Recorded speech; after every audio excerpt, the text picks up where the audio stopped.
back to a very different Simon Says, where we've just picked up this stunning 1966 Alfa 2600 Sprint.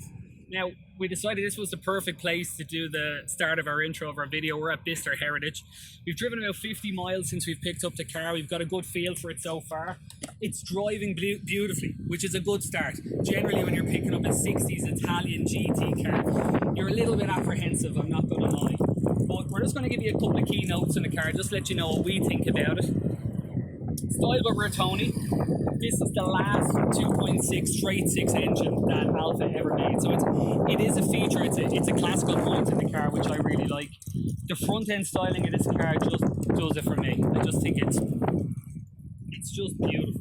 It is quintessential 60s Italian design. The chrome work in the car is beautiful. The classic Alfa grille, it's just stunning. The 2600 Sprint badge is on the side, obviously Bertoni, the designer for the car. It's a single mirror model. Majority of cars in that era was single mirror. The colour on the outside is mulberry, as I would describe it. But the interior with the cream leather and red carpets is it's beautiful. There's been some stunning cars that we've seen here today. Not that truck, unfortunately.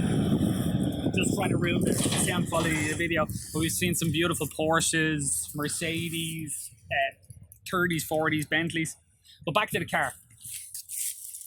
I love the rear design feature. The rear wheel arch is just beautiful. Every time I look at the car, I got into it today and I really got giddy. I'm not going to lie. I would describe the back of the car as sort of boat tail shape.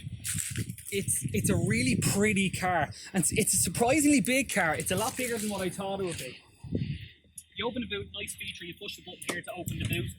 The only unusual quirk that we sort of found about it was you can't really access the boot unless you're on your hands and knees. But generally, most 60s Alphas drivers will know that you spend your time on your hands and knees trying to fix the car. So it kind of comes along with the sort of quirks of owning it. There is a large boot in it, which is actually quite nice.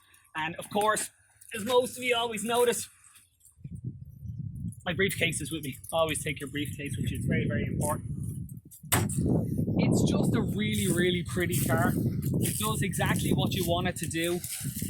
We cruised along up here 70-80 mile an hour and it was just in its element. It is one of the most comfortable cars I've driven in a very long time. It reminds me of my own Rover, the P5B, but it's a little bit more energetic. It sounds a little bit better. It's running off obviously 3 Webers because it's a 6-cylinder, but they're twin choke. And on hard acceleration, I'm not gonna lie, it's really sexy. So we're gonna get on the road. It's gonna be a little bit more informal this time. Myself and my friend Neil are with us. So we'll probably have a bit of a chat on the way and hopefully we don't get into any more problems.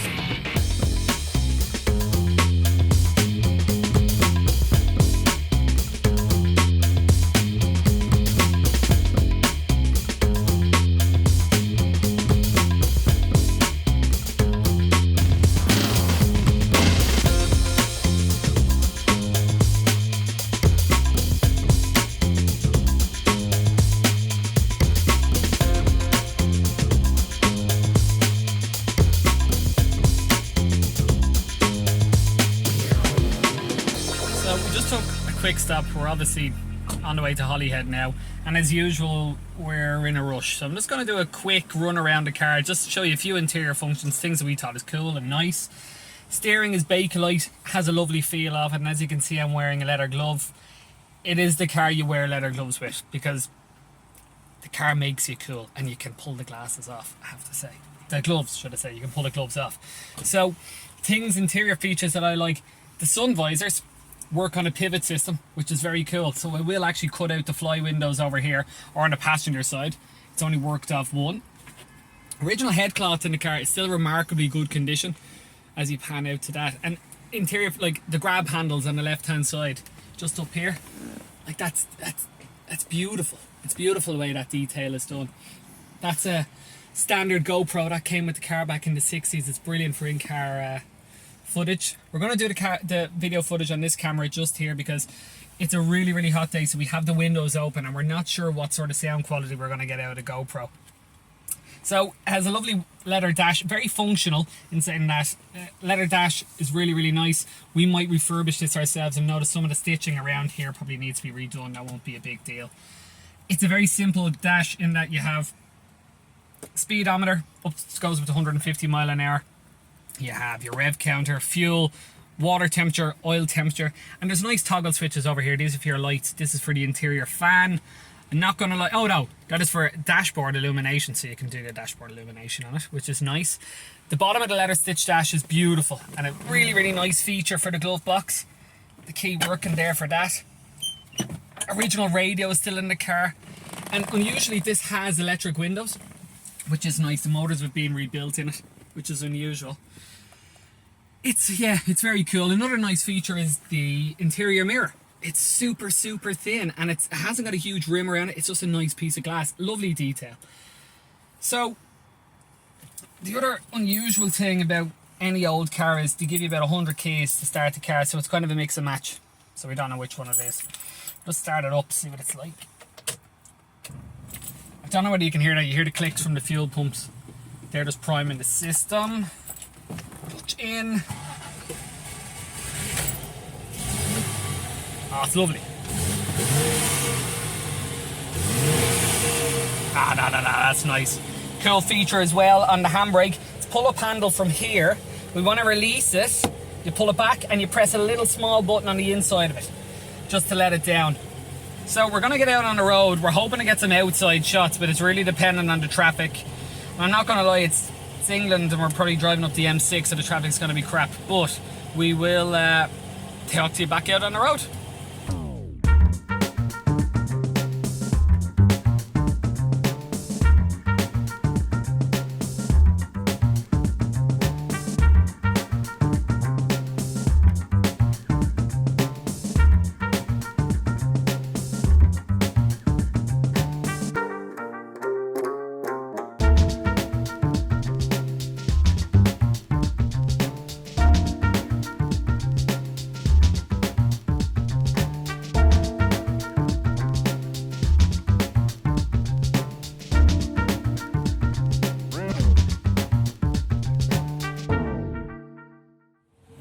As always, the M6 hasn't let me down.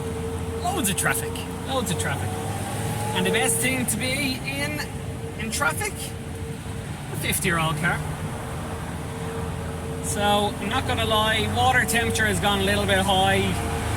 I have the heating on now. I have it down to full heat down here.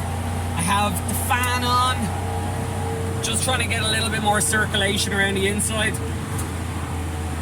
And pretty baking, I'm not gonna lie. It seems to be the topic of most of my videos, how hot I am. Not literally, but it's just, it's getting quite warm. Car is driving nice, in saying that it's handling the heat fine. Still have really, really good oil pressure.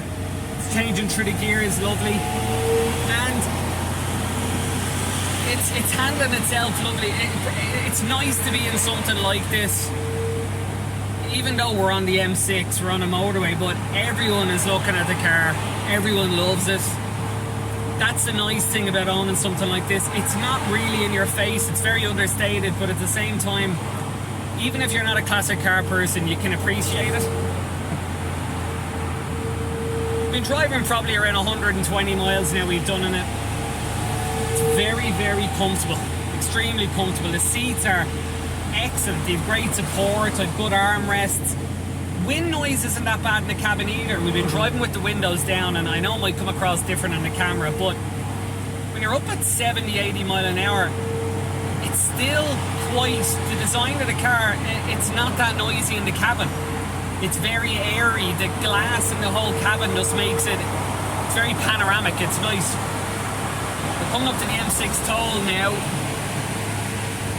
It's not like, I'm doing 1500 RPM, 4th gear, well actually I'm in 5th gear, and it's pulling away lovely, no hesitation, no backfire. It's, yeah, I have to say she's surprising me, this old girl. I would prefer if you could get a bit of an open road, give it a bit of a run. So, I'm starting to think we probably won't get to drive through Snowdonia. I was kind of hoping it would have been a really, really good for panoramic shots. At this rate, we'll actually be lucky whether we even make the ferry. So hopefully we get up the road, we might get a little bit more speed up. I can show you what it handles like at speed.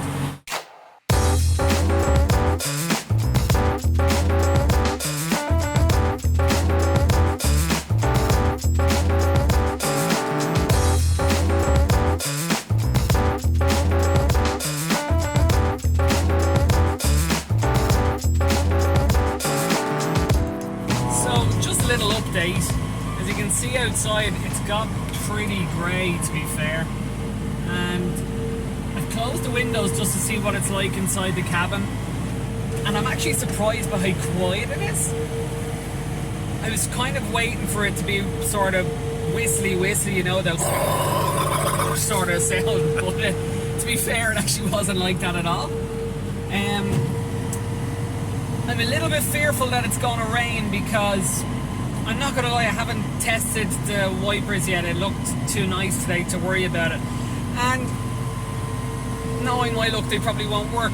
So, fingers crossed. We're nearly at exit 20 now on the last run down the A55.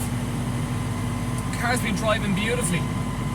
I'm actually glad it's so quiet in the cabin. It's a car that you could definitely use long distance cruise. You wouldn't be tormented by wind noise at all. I know the heating works because we had that on earlier on when we were trying to cool the car down, but I'll let you know how we get on later on. Still running a bit late. As you can see, our fuel gauge is just a tiny bit intermittent. It's the only car I know that makes fuel. So, you know, it's very efficient, this car. Look, full tank. No tank. Okay. So, I'll let you know how we get on exit 19 now, and I'll see you down the road.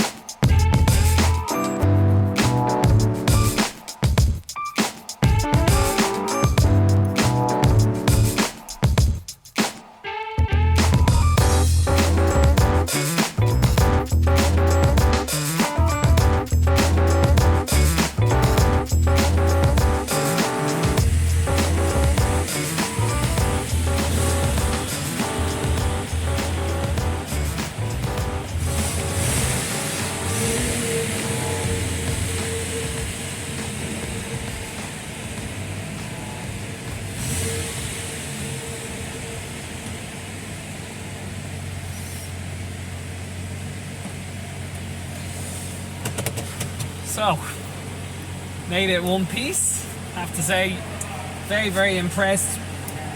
The Alfa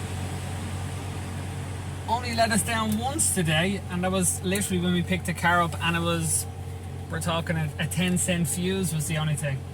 Held its temperature all day, oil pressure was great. We motored along at 70, 80 mile an hour. It was, yeah, it was brilliant. It's far exceeded my expectations, to be honest.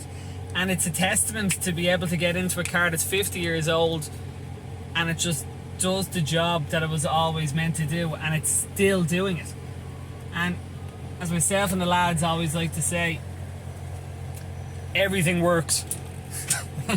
Everything works. So I hope you guys enjoyed this video as much as I enjoy driving the car. It's definitely a different sort of video. It was more informal and it was a bit of crack. But hopefully we'll have something else interesting soon, and I'll see you later.